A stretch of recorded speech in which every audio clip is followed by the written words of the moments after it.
बहुजन सौरभ, बहुजनांच्या सामाजिक व सांस्कृतिक चळवळीचे मुखपत्र। नमस्ते, जय भीम। मैं एडवोकेट डॉक्टर सिद्धार्थ कामले, दैनिक बहुजन सौरभ का मुख्य संपादक। मित्रों, आज पूरे दुनिया में एक ही बात के ऊपर में पूरा सभी मीडिया एक डिबेट कर रही है। वो अरावली हिल का जो सुप्रीम कोर्ट का जजमेंट आया, जिसमें अरावली हिल की हाइट 100 मीटर्स से ऊपर रही तो उसको माउंटेन कहने का, नहीं तो अदरवाइज उसको हिल नहीं कर सकते, ऐसा एक गवई साहब का जजमेंट आया। मित्रों, इसलिए मुझे इम्पोर्टेंट था कि उसमें क्या हुआ और कैसे रहा और ये अरावली हिल क्या होता है। सबसे पहले आप लोगों को मालूम होना चाहिए कि जो पर्वत शिखर होते हैं, अरावली मतलब जो गुजरात से निकल के पूरा राजस्थान से आते आते वो कंप्लीट दिल्ली के बॉर्डर तक का जितना भी पहाड़ियां है, उस पहाड़ियों में कई नेचुरल ब्यूटीज है, कोई हिल्स है, कोई और बड़े बड़े नदियां हैं, सब कुछ है, वाइल्ड लाइफ से लेके हर चीज है। ये सब चीजों के ऊपर में अडानी की नजर बहुत दिनों से पड़ी हुई थी कि भाई यहाँ पे मुझे माइनिंग के लिए जगह मिली तो मैं कम से कम उसको ये पूरा का पूरा मैं धंधा अच्छा बढ़ा सकूंगा या फिर मैं यहाँ पे मालामाल हो सकता है। उस इश्यू से यहाँ पे बहुत दिनों से एक मैटर पेंडिंग था, लेकिन किसी भी जज ने उसके तरफ में ध्यान नहीं दिया और वो मैटर आखिर गवई साहब के तरफ में आया जब वो चीफ जस्टिस ऑफ इंडिया थे। मित्रों, कहने का मतलब क्या था कि इसके पहले 2010 तक का हमारे देश में कुछ अलग कानून था। वो ऐसा कि एक पर्टिकुलर एक इंस्टीट्यूशंस थी जो इंडिपेंडेंट थी, जो पूरा नेचर और इसके ऊपर में वो काम करती थी, कहाँ हिल्स है, क्या करना चाहिए, माइनिंग कहाँ करना चाहिए, उसका वो रिपोर्ट इंडिपेंडेंटली देती थी।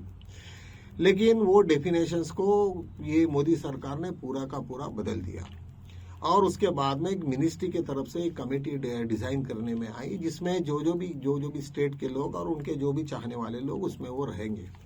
और एक गुजरात का, फिर राजस्थान, फिर उसके बाद में दिल्ली और ये सब कुछ ऐसे उनके नजदीक के लोग मिलके उन्होंने एक कमेटी को कॉन्स्टिट्यूट किया और सबसे पहला हमला किया उन्होंने उसके डेफिनेशंस के ऊपर में। और उन्होंने जो रिपोर्ट लिखी कि भाई हर पहाड़ी को हमने किसको पहाड़ी कहना चाहिए, वो उसने लिखा कि जो 100 मीटर का उसका हाइट है उसको हम लोगों ने पहाड़ी बोलना चाहिए। जो कि पहले छोटे और बड़े का कोई मतलब नहीं था। जहाँ पे भी वो जो हिल थी, अरावली हिल थी, वो उसको सरसकट वो उसी में आता था, उसमें कोई ऐसा कोई भेदभाव नहीं था, पूरे के पूरे हिल को प्रोटेक्टेड था। लेकिन राजस्थान में क्या हुआ कि बड़े बड़े मार्बल्स और इसका बहुत ज्यादा वहाँ खनिज होने की वजह से वहाँ का उत्खनन इतना ज्यादा किया उन्होंने कि पहाड़ियाँ तोड़ डाले और वहाँ पे पूरा का पूरा ग्रेनाइट से लेके हर अच्छे अच्छे टाइप का सब उन्होंने निकाल के पूरा यूरोप में भेजने का उसके काफी बड़ा काम किया।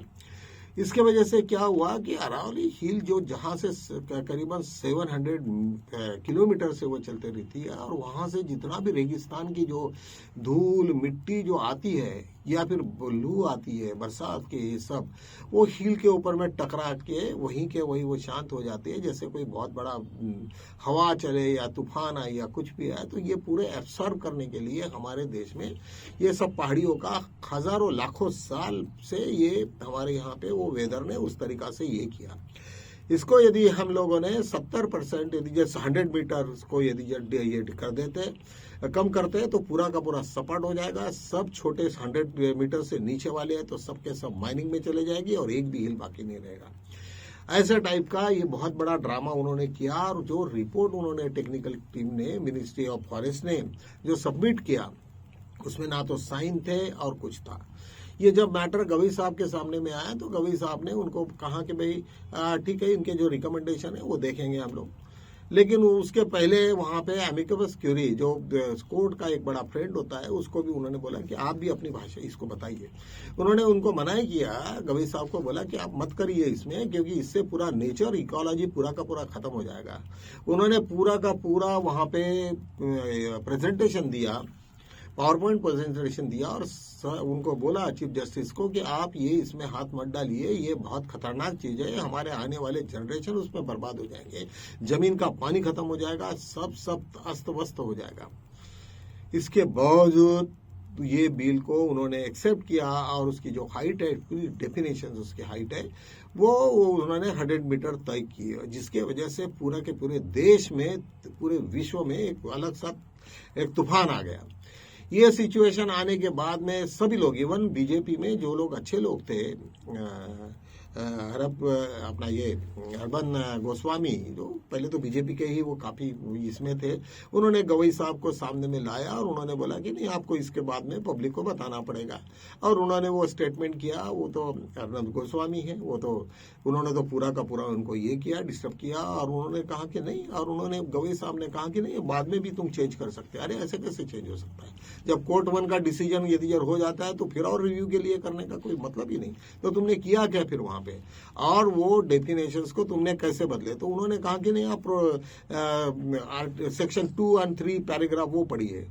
उन्होंने कहा ठीक है, वो पढ़ने से, लेकिन आपने जो डेफिनेशंस का सब सत्यानाश किया, जिसके वजह से 100 मीटर्स का आ गया, वहां तो अभी कोई किसी को कोई बोलेगा नहीं कि भाई सुप्रीम कोर्ट में और टेक्निकल कमेटी ने इसको अप्रूवल दिया। ये सब सिचुएशन से पूरा का पूरा पूरे देश में बड़ी अलग सी ये हो गई।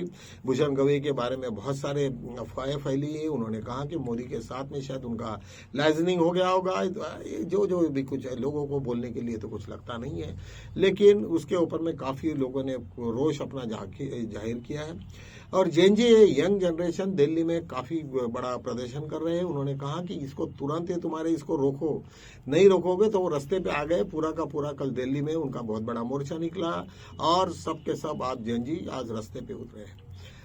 भयावह परिस्थिति है, क्योंकि ऐसा है कि कोई बिजनेसमैन को देश को कितना लूटने का, यदि यार इतना सीरियस मसला है तो एक पार्लियामेंट्री कमेटी भी बुला सकते, क्योंकि जो पूरे देश के और इन्वायरमेंट के साथ में जब बात है, जब इन्वायरमेंट के ऊपर में जब बात चल रही थी, तब लीडर ऑफ अपोजिशन और पूरा विपक्ष ये चाहता था कि उसके ऊपर में बात चले, डिमांड करे, लेकिन कोई किसी ने बात नहीं किया, ना गवर्नमेंट ने बात किया, ना पार्लियामेंट सेशन में बात होने दी।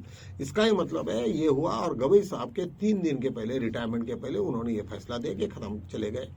आज उनकी भी जब भाषा थी और उन्होंने जब बोला, उनको अर्नब गोस्वामी ने बहुत ज्यादा ये किया कि we are not happy with this. और उन्होंने कहा कि no, this was the recommendation of the ministry and how can I say no. अरे तुमको मालूम होना चाहिए कि पावर पॉइंट प्रेजेंटेशन उन्होंने दिया, जो पेपर्स मिनिस्ट्री का आया उसमें अनसाइंड है, बहुत सारी चीजें हैं, और उसके बावजूद तुमने अलाउ किया उसको। तो काफी नर्वस भी हो गए थे, काफी डिस्टर्ब भी थे। और ऐसे सिचुएशन में जिस तरीका से हरकतें हुई है वहां पे, अभी क्या सच है क्या नहीं है मुझे तो नहीं मालूम, या कोई अंदाजा भी मानना अच्छा नहीं, लेकिन जो भी कुछ हुआ वो पूरा का पूरा गवई साहब के सिर पे सब पत्थर फोड़ रहे हैं अभी सब लोग। और ऐसे सिचुएशन में आज हमारे देश की हालत बहुत ही खराब हो गई। गवई साहब वहां होने के वजह से हम लोगों ने भी थोड़ा सा उसको देखा कि क्या हुआ, क्या ऐसे क्या हुआ कि जिसके वजह से इतना सारा माहौल खराब हो गया और इतना सारा सब ये हो गया। तो ये आप लोगों को शायद मुझे लगता है कि ये बहुत ज्यादा इसमें समझना चाहिए, क्योंकि रेगिस्तान की जो विंड है और सब इन्वायरमेंट है, पूरा का पूरा डस्ट है, पूरा का पूरा दिल्ली में घुसेगा, दिल्ली बर्बाद हो जाएगी। ये सबको मालूम है। यहाँ नेचुरल लाखों सालों से, इवन तुम्हारा हिमालय नहीं बना था तब से ही वहां पे ये सब बने हुए हिल्स है, उसको यदि डिस्टर्ब करेंगे तो बहुत ही ज्यादा नुकसान होगा, इस टाइप का सब लोगों का मानना है।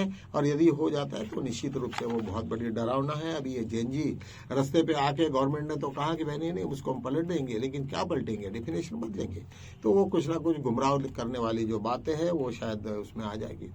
तो चलो, उसके अलावा भी हम 1-2 बातें करते हैं कि ये तुमको मालूम है कि कल हाईकोर्ट ने कुलदीप सिंगर नाम का एक गुंडा जो एमएलए था पिछले वक्त बीजेपी के जमाने में, उसको फिर दोबारा उन्होंने जमानत दी। उसके अगेंस्ट में जो भी एक्यूज थे, योगिता बयाना करके, उन्होंने सब तरफ में गुहार लगाई कि भाई हमें कोई ना कोई बचाए, कि ये गुंडा यदि जब निकलेगा तो हमारे को जान पे मारेगा। मैंने कल ही बोला था कि जब वो गुंडे कोर्ट में जा रहे थे तो एक ट्रक ने उनको उड़ाया, उसमें 3-4 लोग वहीं जगह पे मरे। ऐसे सिचुएशंस में वो काफी डर के बारे में ये सब हो रहा था। ये सब मसला राहुल गांधी जी को जब पता चला तो राहुल गांधी जी ने उसे फोन करके उनको बुला लिया, और बोलने के बाद में उन्होंने कहा कि आप निश्चिंत रहिए, हम लोग आपके पीछे में हैं, आपको कोई धक्का नहीं लगेगा।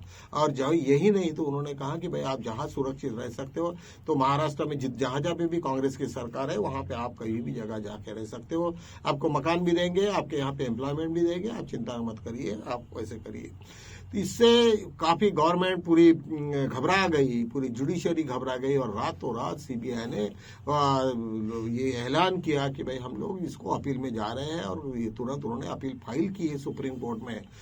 कहने का मतलब जब तक तुम लोग, जब जुडिशियरी भी तो मालूम है वहां पे बहुत सारा कुछ क्या हुआ नहीं मालूम, किसी के बारे में कुछ ऐसा इल्जाम करने से तो कुछ लोगों ने कुछ लेन देन की भी बात कर रहे, या कुछ ऐसे कोई पॉलिटिकल तो कोई बड़ा ये नहीं था। तो ये सब सिचुएशन की वजह से वहां पे पूरे देश में जो आज ज्यादा से ज्यादा लोगों ने यही मुद्दे को उठाया है। आज यूट्यूब में मैक्सिमम जगह पे यही आज देखने को मिला।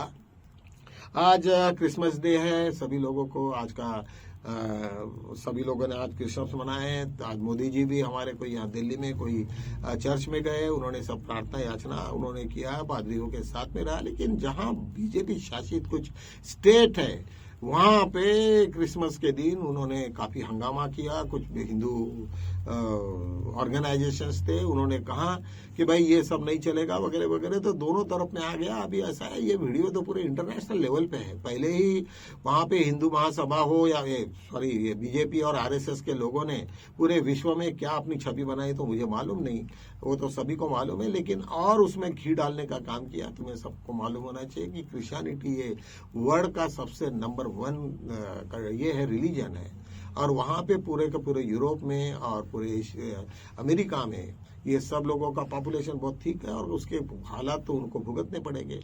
यही नहीं तो ये अच्छा नहीं है। देश में अपने यहाँ से कोई कानून नहीं है कि हर संप्रदाय के साथ में तुमने अपनी दोस्ती रखनी चाहिए, लेकिन कुछ लोग ऐसे कुछ करते रहते हैं, और जिसके वजह से सरकार को भी बदनाम करते, देश को भी बदनाम करते। तो ये सब सिचुएशंस है, इसके ऊपर में कुछ ना कुछ होना चाहिए। उसके बाद में और एक छोटी सी न्यूज आई है, वो कुछ एक वैष्णव समाज के कुछ लोग राहुल गांधी को मिले। उन्होंने कहा कि भाई ये देश में ये क्या चल रहा है, और ये सब मोदी के विरोध में जो भी पॉलिसीज है उसके बारे में कहा कि उन्होंने हमको सब बर्बाद कर दिया कुछ लोगों के इसमें। तो वो भी एक बहुत बड़ी बात चली है। मुझे लगता है कि अभी बहुत सारे लोग, यदि जब कोर वोटर्स ही बीजेपी के कम होने लग गए तो निश्चित ही आने वाले दिनों में शायद उसका बहुत बड़ा असर पड़ेगा। तो चलो हम यहीं पे रुकते हैं, मिलेंगे कल आपसे, तब तक के लिए जय हिंद।